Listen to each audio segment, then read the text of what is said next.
Hey, what is up ladies and gentlemen, I'm Sonic the Hedgehog here, and I'm back for some more yet again for the likes of the Maxi Toys videos. Ladies and gentlemen, welcome back to more Let's Play of Klonoa for the Nintendo Wii, also known as Klonoa Daughter Phantomile, as a remake of the PlayStation 1 classic title for, of course, the Nintendo Wii. So, last time we did manage to completely done with the forms of Vision 1-1, and especially noticeable for Vision 1-2. In this case, we also did manage to beat the likes out of the forms of the first boss in this game, which is Rango Lango.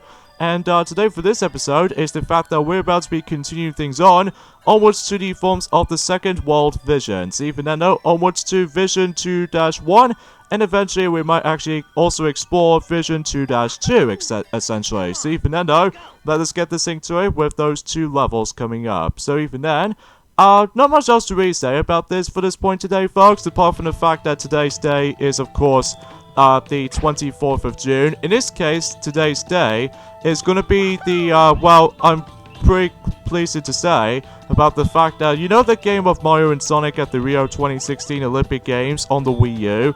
That game is now 3 years old. Because of this, though, because today was, of course, 24th of June, and as a result of that comes a tradition. I cannot even believe that game has been out for about 3 years or so now, because especially noticeable how the fact that it's been, you know, it's kind of like a weird gap in between with the forms of like the year releases between the Wii generation and the Wii U / Nintendo Switch generations and all that stuff for Mario and Sonic and the Olympic Games franchise, because I can definitely see why that the South Korea Winter Olympic Games has been cancelled for Mario and Sonic, or has never happened. I think it's most notably because of a different partnership where it comes to like Ubisoft and stuff. So even then though, that makes it totally obvious for that point. So because of this though, that you know in Mario and Sonic at the Olympic Games for the Nintendo Wii has been released in 2007, but until in 2 years later we got ourselves a sequel, which is Mario and Sonic at the Olympic Winter Games, but that took place in the forms of Vancouver 2010, by the forms of releasing in 2009. And that could be also the same applies for in 2 years later we got London 2012 for the Nintendo Wii for Mario and Sonic at the London 2012 Olympic Games during in 2011. And during around that time it will be 2 years time for the final time in 2013 they actually did release Sochi 2014 Olympic Winter Games, specifically exclusively on the Wii U, because that was the only installment, well, next to the forms of Tokyo 2020, even though that Tokyo 2020 Olympic Games for Mario and Sonic on the Nintendo Switch is like a combination of both, you know, the console and the handheld all at the same time, because you know how Nintendo Switch functions for. So even then though, not much to really set things and done for this point. So even then though, let's go ahead and just do a double jump right there, and on. Really, if we come towards a dead end. Halt, you! Why are you here in Forest? Who you be, intruders? Whoa, wait a minute! I'm Klonoa from Wind Village. And my name is Yupo. Grandpa told us to go talk to the chiefess, and we're on our way to see her.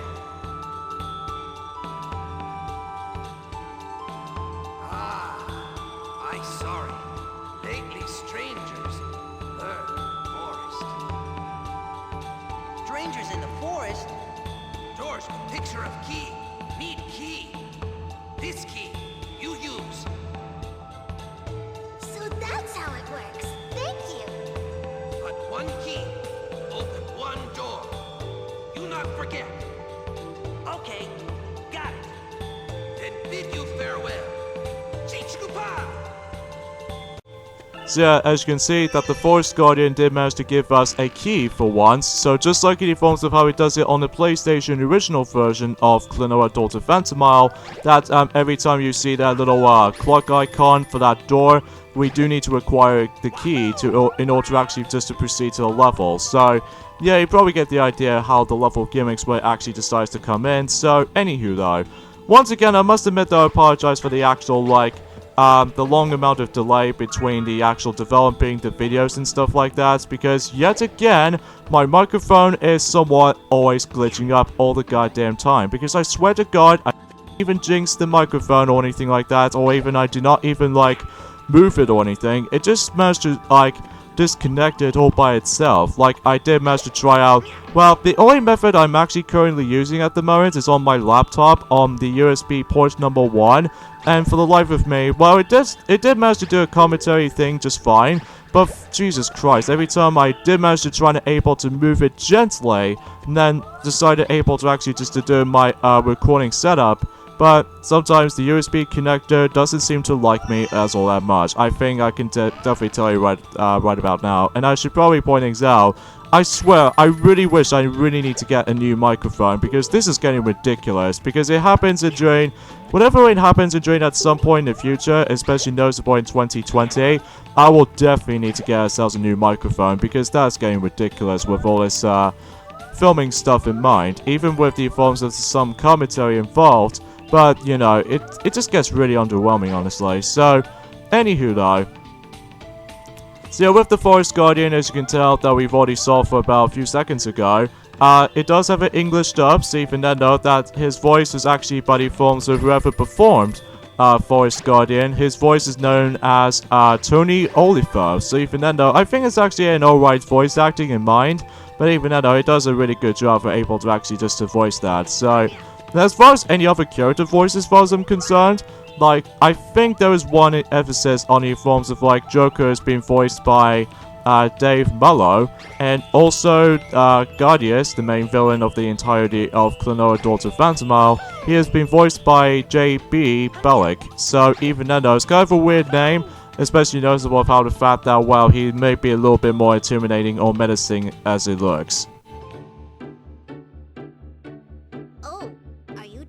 Cross here too?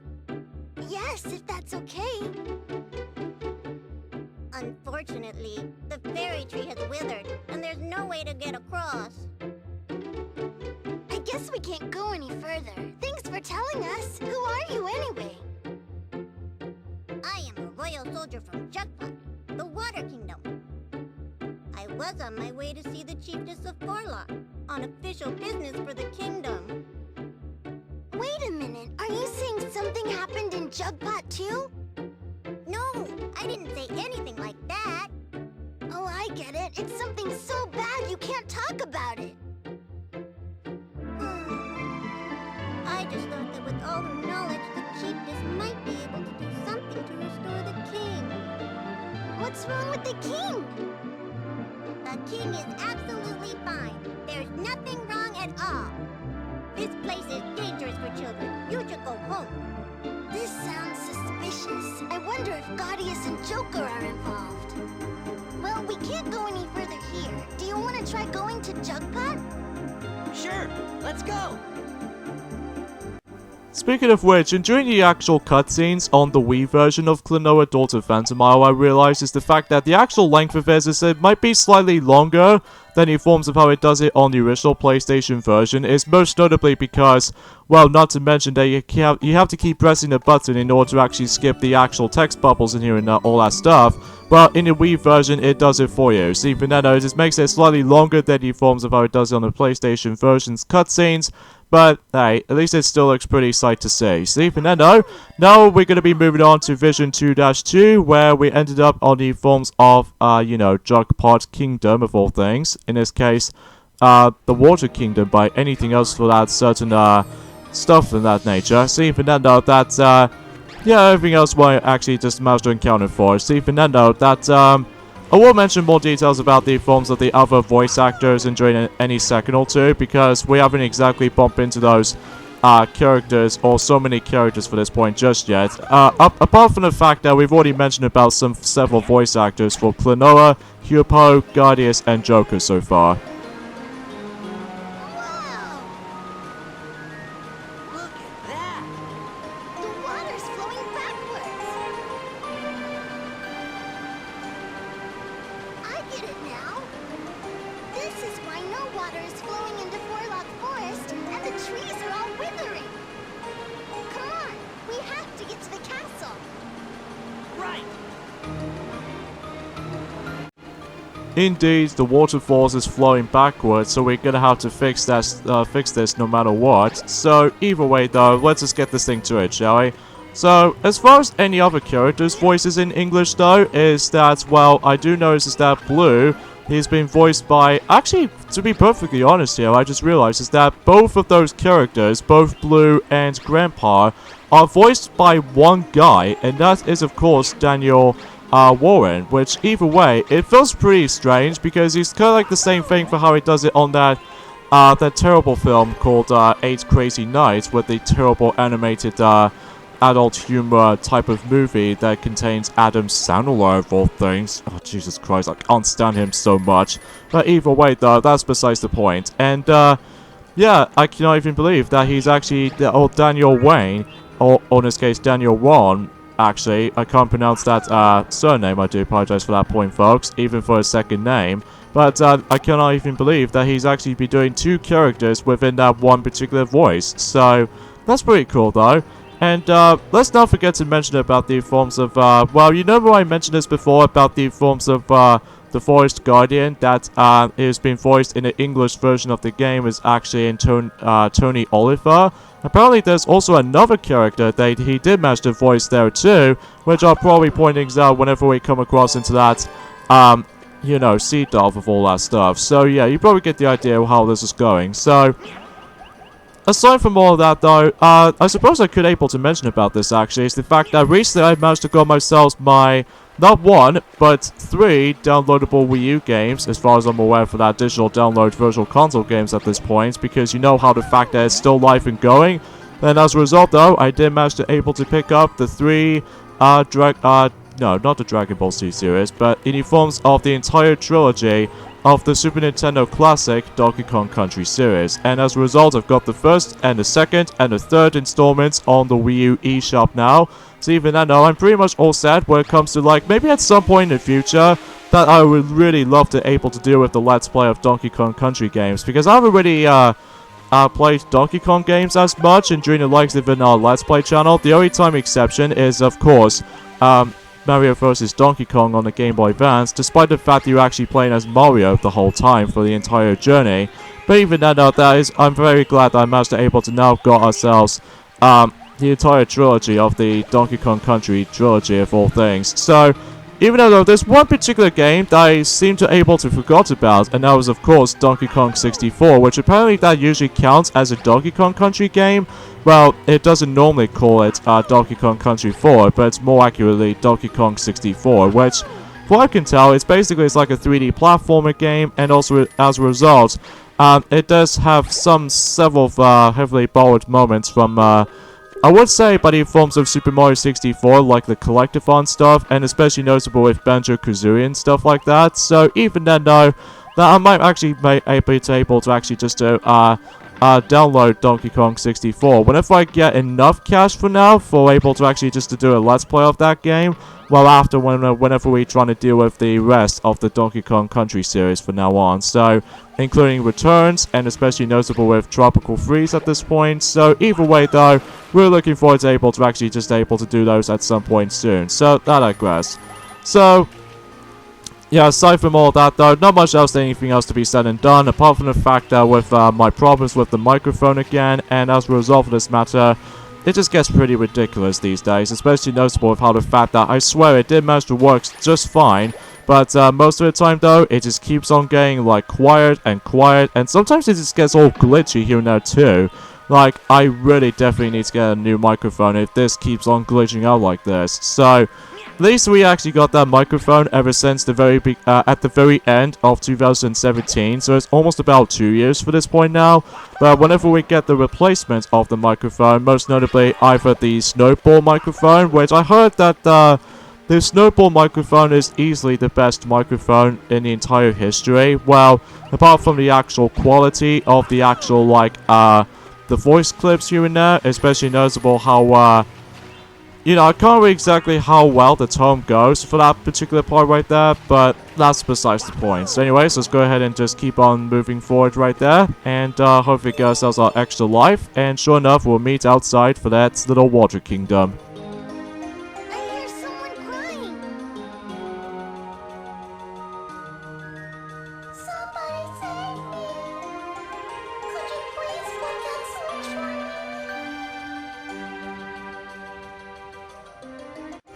don't worry there, Kural. We'll go ahead and release you by simply activating the switch itself.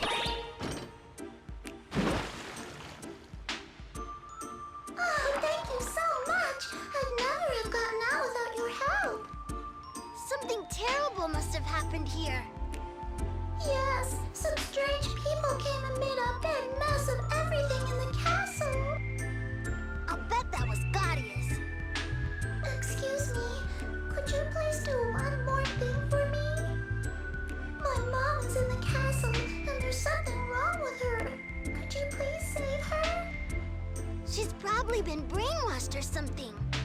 Okay, we'll see what we can do. Oh, thank you. Please get on my back. I can take you into the castle.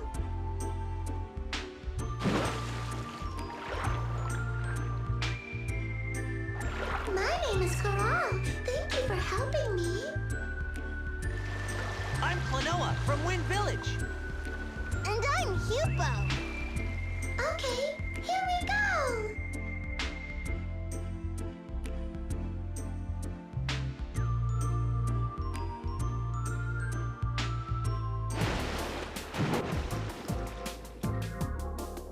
The castle is completely empty. What do you suppose could have happened?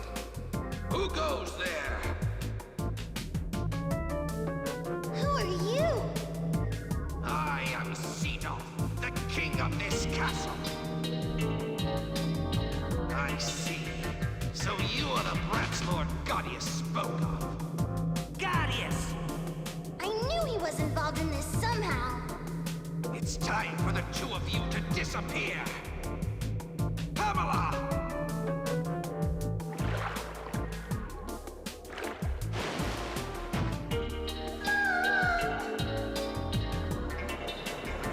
Prepare yourself, brats!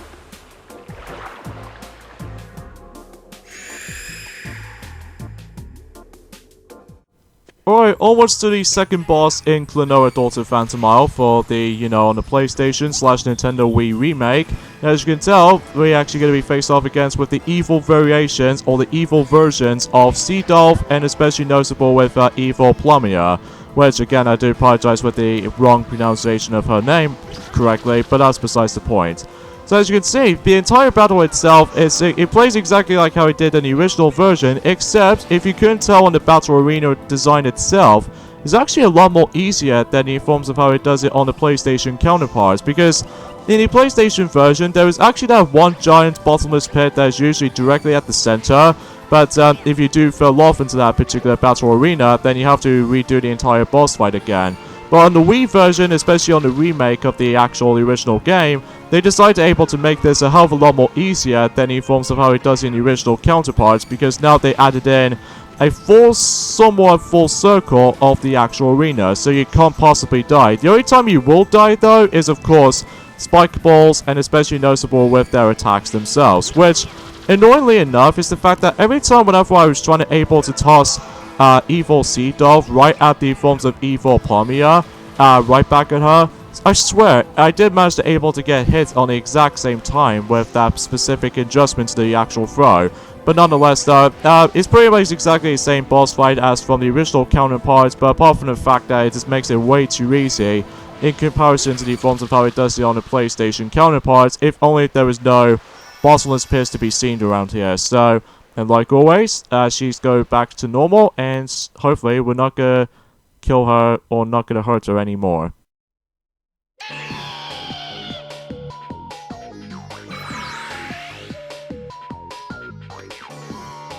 How can you call yourself the king of junk pie when you let yourself be defeated by little children? Pointless, worthless, useless, hopeless! What? I won't forget this!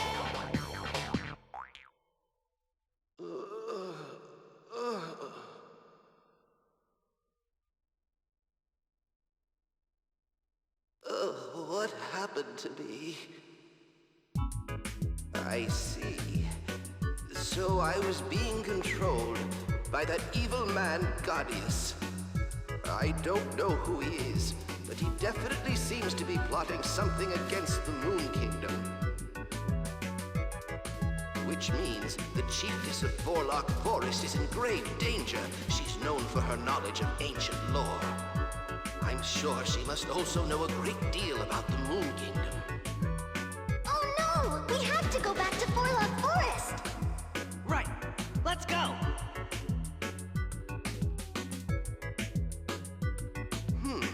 In that case, I'd better restore the flow of water quickly. That should help revive the withering trees. Corral!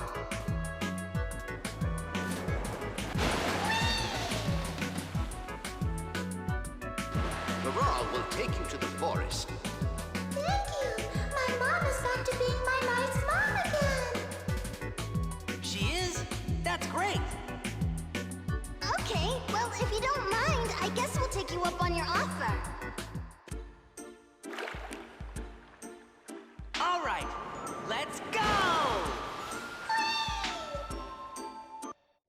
So yeah, for that voice between the forms of King Seadoph, which is exactly the same voice as what you know, with Tony Oliver, who did the voice of Forest Guardian. Apparently, he also voiced King Seadoph in the English dub version of this game.